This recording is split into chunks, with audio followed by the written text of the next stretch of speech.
बिस्मिल्लाहिर्रहमानिर्रहीम। अस्सलाम वालेकुम। मन ज़ैनब बलोच। प्रोग्राम कानून बिजाना शुमारा वशत कना ए मरागश्तहा मावती चारों काना कानून बाबता सरपदी दई। जुडिशरी जो कि मुल्क का एक बहुत बड़ा सतून है। जी हाँ, एक मुल्क के 3 बड़े सतून होते हैं। नंबर 1 उसमें जो है पार्लियामेंट, नंबर 2 इसमें अगर देखा जाए तो उसका एडमिनिस्ट्रेशन, और नंबर 3 जुडिशरी। जुडिशरी का एक मकाम होता है, इंसाफ के तकाज़ों को अगर पूरा किया जाए तो वो जुडिशरी करती है। और इसका जुडिशरी का जो बहुत बड़ा सतून है वो है वकला बरादरी। वकला के बगैर इंसाफ की तवक्को करना बड़ा ही मुश्किल है। वकला के बगैर इंसाफ का सोचना ही बड़ा ही मुश्किल है। लॉ एंड ऑर्डर के लिए या लॉ जब भी पास किए जाते हैं तो वकला की एक बहुत बड़ी तादाद उसमें मौजूद होती है। वो उस पर अपनी राय का इजहार करती है।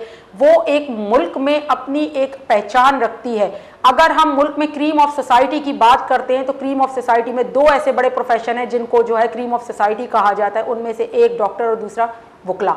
जी हाँ, वकला के बारे में आज हम बात कर रहे हैं कि अगर हम वकला के बारे में बात करें तो आज हम देखते हैं कि जगह जगह वकला को प्रोटेक्शन नहीं मिल रही। जगह जगह कत्ले आम किया जा रहा है, थ्रेट्स दिए जा रहे हैं, उनको जो है अलग अलग तरीकों से जो है वो दबाया जा रहा है। लेकिन हुकूमत रियासत की तरफ से इस बात पे कोई एक्शन नहीं लिया जा रहा कि जो वकला, वो काले कोट वाले जो कि लोगों को इंसाफ देने के लिए आगे बढ़ते हैं, जो कि लोगों के मसाइल को हल करने के लिए आगे बढ़ते हैं, आज अपने इंसाफ के लिए आस लगाए बैठे हैं कि रियासत उनको प्रोटेक्ट करे। किस तरह से उनको प्रोटेक्शन दी जाएगी? एक और बहुत बड़ी बात कि आज 8 अगस्त 2016 को एक बहुत बड़ा सानिया हुआ था क्वेटा में, जिसमें 56 जो मेंबर थे वकला बरादरी के वो शहीद हो गए थे। तो उनके लिए कॉन्फ्रेंस भी आज रखी गई है और उनको याद भी किया जा रहा है। तो ये भी एक बहुत बड़ा सानिया है जो गुजरा है। उसके बाद भी हुकूमत की तरफ से इन चीज़ों को नज़रअंदाज करना, क्यों ऐसा किया जा रहा है? आज भी हम कराची में, सिंध में, अगर दूसरी जगहों पे भी देखें तो वकला फिर भी हमें हर जगह पे तहफ़्फ़ुज़ उनको नहीं दिया जा रहा। उनके ऊपर अटैक्स भी हो रहे हैं, उनके ऊपर हमले भी हो रहे हैं, उनको थ्रेट्स भी आ रहे हैं, लेकिन प्रोटेक्शन कुछ भी नहीं है। हालांकि वकला प्रोटेक्शन एक्ट भी पास हुआ है, लेकिन इसके बावजूद भी कोई प्रोटेक्शन नज़र नहीं आती। इस बारे में हम आज बात करेंगे। इस वक्त हमारे साथ मौजूद है senior advocate, supreme court, x supreme court bar council के सदर जनाब यासीन आज़ाद साहब। उनसे पूछते हैं। अस्सलाम वालेकुम।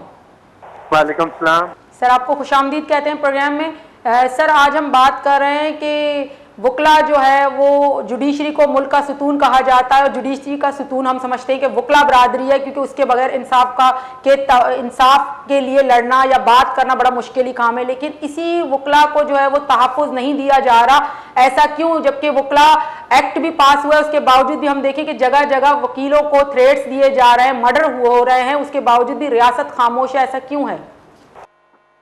देखिए, पहली बात यह है कि आज 8 अगस्त 2016 को बलूचिस्तान कोयटा के अंदर जो हमारे 56 वकील शहीद हुए थे, उनकी कोयटा में बरसी थी। हम उस बरसी में सारे के सारे शरीक थे। तकरीबन 1,500 वकील जमा था वहाँ पे। वहाँ पे भी हमने ये बात की कि 2016 से लेकर आज 2025 है, अभी तक 59 वकला जो शहीद हुए थे बलूचिस्तान में, उनके कातिलों को नहीं पकड़ा गया। इसी तरह कराची में जो एक सीनियर वकील था, उसके कातिल भी आज दिन तक पकड़े नहीं गए। सवाल ये पैदा होता है कि रियासत की ये जिम्मेदारी है आईनी तौर पर कि वो आइन के मुताबिक लोग पाकिस्तान की शहरियों की जान और माल की हिफाजत करें, और अगर कोई शहरी मारा जाता है उसकी बराबर जिम्मेदारी जो है वो रियासत से आयद होती है। और रियासत अगर अपनी रिट कायम ना कर सके तो इसका मतलब ये होता है कि रियासत अपने फ़राइज़ में पूरा करने में बुरी तरह से नाकाम हो रही है। तो वकला के मुताबिक हमारा ये कहना है कि हम कानून के मुहाफ़िज़ हैं, कानून की बात करते हैं, आइन की बालादस्ती की बात करते हैं। हमारी जान को माल की हिफाजत भी की जाना स्टेट की जिम्मेदारी है।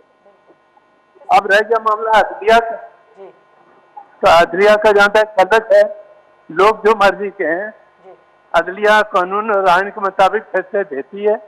लेकिन बाद फैसलों पे हम लोग अगर एग्री नहीं करते तो उसका आर्गिज ये मतलब नहीं होता कि हम अदलिया के जजेस से किसी किस्म की नुक्ताचीनी कर रहे हैं, बल्कि हम ये बताते हैं कि जो जजमेंट आया वो कानून और आइन के मुताबिक नहीं है, तो उस पर जब वो पब्लिक डॉक्यूमेंट बन जाता है तो उससे इज़हार ख्याल करना कोई बुराई नहीं है, अच्छा ही है। ये माशरे के इस्लाह के लिए है। हमने अपनी जिंदगी इन्हीं असूलों पे वक्त की है, आइंदा भी जब तक जिंदा है करते रहेंगे। और मैं इदारों को आपके प्रोग्राम के हवाले से कहता हूँ कि खुदा के लिए आपने अना की जंग न लड़े, कानून और आइन की जंग लड़े और पाकिस्तान के पता की जंग लड़े। जब तक हमारे इदारे सर, इसमें हम देखें कि वकला खुद लोगों को इंसाफ दिलाने के लिए आगे आते हैं, हर जगह पे इंसाफ की बात करते हैं, आइन की बात करते हैं, हर जगह पे कानून की बात करते हैं, और उनको ही प्रोटेक्शन ना देना तो आम लोगों के बारे में फिर किस तरह से सोचेंगे? आम लोगों का क्या हाल होगा? देखिए, हमारा माशरे में अपना एक रोल है। हम लोगों के बुनियादी हकूक को तहफ़्फ़ुज़ देने की कोशिश करते हैं और आइन हमारा ये कहता है कि पाकिस्तान के तमाम शहरी बराबर हैं, हर एक की जान कीमती है, हर एक की हिफाजत करना स्टेट की जिम्मेदारी है। और अगर स्टेट अपने फ़राइज़ को पूरा नहीं करती, इसका मतलब है स्टेट की रिट जो है वो बुरी तरह से फेल हो रही है।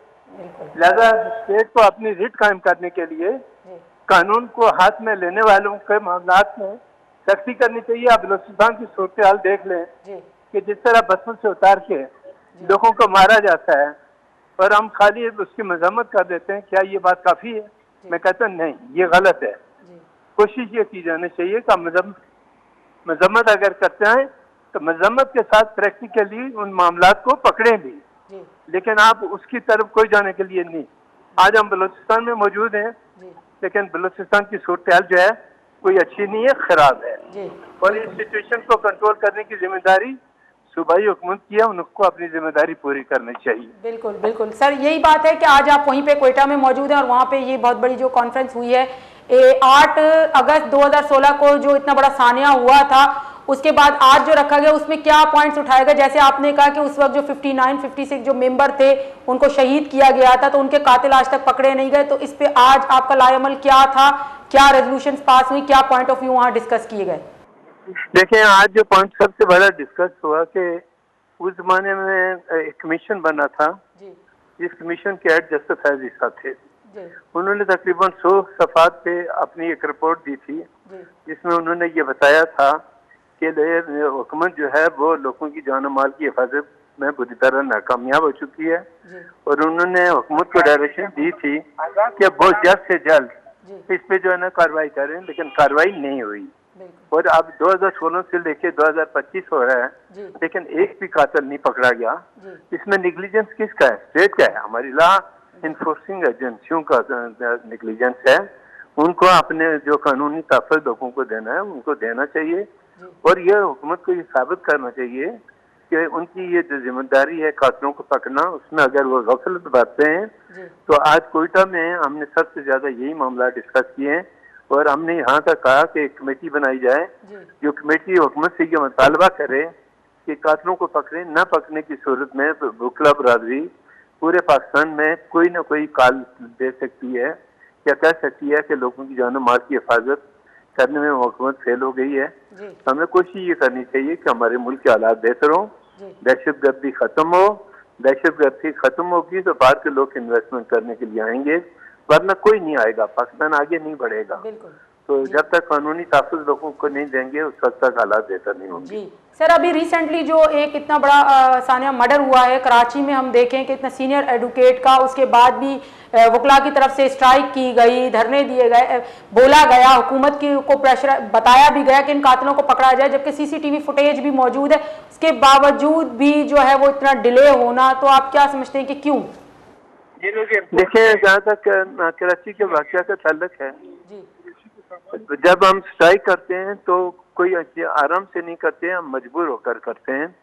वैसे मैं इस चीज़ के हक में हूँ कि आप जो है स्ट्राइक करने से बेहतर है जो पब्लिक लिटिगेंट्स अदालतों में आती है, उन बेचारों का बहुत बड़ा नुकसान होता है।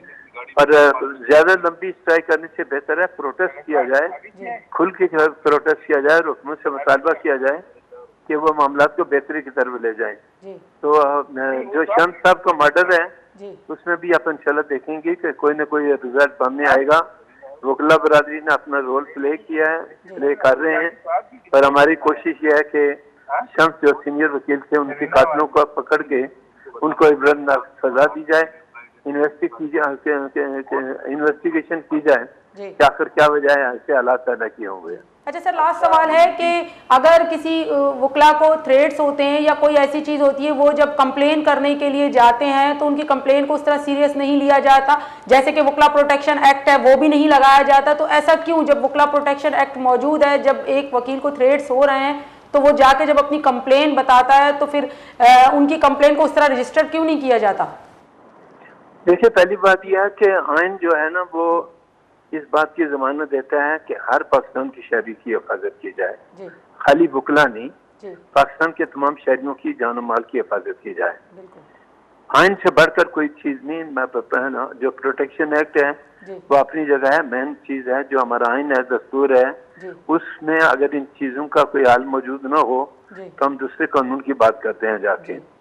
आइन के अंदर लोगों के बुनियादी हकूक का जिक्र है, लोगों की जान और माल की हिफाजत का जिक्र है, ये इस बात का जिक्र मौजूद है कि पाकिस्तान के तमाम शहरी बराबरी के हकूक रखते हैं, उनके हकूक की जिम्मेदारी है स्टेट की कि उनको पूरा करें। अब जो सूरत हाल है डे बाई डे आप देख रहे हैं, कभी कभार पाकिस्तान के हालात खराबी की तरफ जा रहे हैं। दुनिया का कोई मुल्क उस मुल्क में आके कभी इन्वेस्टमेंट नहीं करेगा जहाँ दहशत गर्दी होगी। दुनिया का इन्वेस्टर तो उस मुल्क के अंदर आएगा जहाँ अमन व अमान होगा, तब वो आके कुछ इन्वेस्टमेंट करेगा, वरना नहीं करेगा। हमारे यहाँ इन्वेस्टमेंट रुकने की वाहिद वजह यह है कि हम लोगों का कानूनी तहफ़्फ़ुज़ जो फराहम करना चाहिए उसमें पूरी तरह से नाकामयाब हो रहे हैं, और हमें कोशिश करनी चाहिए कि लोगों की जान और माल की हिफाजत करें, लोगों की फैमिलीज की करें।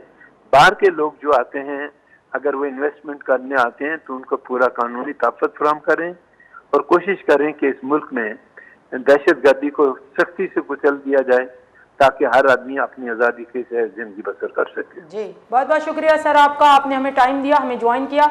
यहाँ हमारे साथ मौजूद थे सीनियर एडवोकेट एक्स सदर सुप्रीम कोर्ट बार एसोसिएशन जनाब यासीन आज़ाद साहब। तो उन्होंने बताया कि इस वक्त भी कॉन्फ्रेंस जो है वो क्वेटा में चल रही है और ये बलुचिस्तान क्वेटा से ही हमारे साथ थे, और इन्होंने बताया कि उस कॉन्फ्रेंस में स्पेशली 8 अगस्त 2016 को जो बहुत बड़ा सानिया हुआ था जिसमें जो है 59 वकील मेंबर जो थे बार के उनको जो है उनको शहीद किया गया था, तो उनके भी कातिल अब तक नहीं पकड़े गए हैं। तो आगे चल के मजीद किस तरह से प्रोटेक्शन ली जाएगी जब वकला बरादरी के साथ जो जिसको क्रीम ऑफ सोसाइटी कहा जाता है, जो कि लोगों को इंसाफ दिलाने के लिए आगे आते हैं, जब उनके साथ ही इंसाफ नहीं हो रहा तो आगे हम क्या सोच सकते हैं कि रियासत जो आम बंदे हैं, जो आम लोग हैं, उनको इंसाफ कैसे मिलेगा? इस पे मजीद बात करते हैं या लेते हैं एक ब्रेक के बाद आते हैं।